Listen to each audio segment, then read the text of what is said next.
特别来讲，这个喙암的禁令解除咯，打来喙암会当自由来买卖。目前除了四大超商有咧卖之外，包括大卖场、药妆店拢买得到。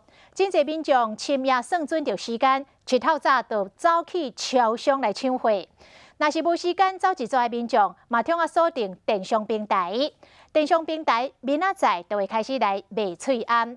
药房即摆卖喙암，一箱是3000片，一片要8块，比是名济还阁较贵。但是有不少的民众为着要买互国外亲友，无咧管讲有偌贵，所以这个药房的喙암嘛是真紧就互抢卖了咯。特别过来买口罩啊！我要寄到美国。透早就开始排队，拢是为着买喙암。喙암一到货，先抢先赢。啊，有人分享讲，安怎会当较紧买着喙암？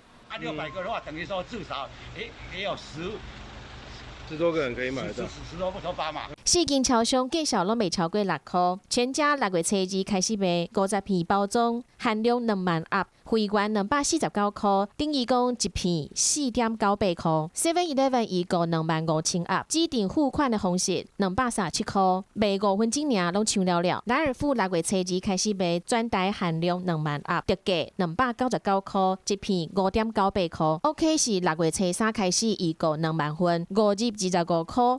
在口罩禁令解除之后，现在药局也陆续出之前民众预购的订单，就有人一次是预购了500片。有一些急需要海外需要的话，所以我们就尽量能够帮他们找到货源就找到货源。一箱50片60盒，或者3000片，打到货尔就拢买了啊。药师表示，厂商讲至少要排到7月底，因为外销国外订单进前拢还未出。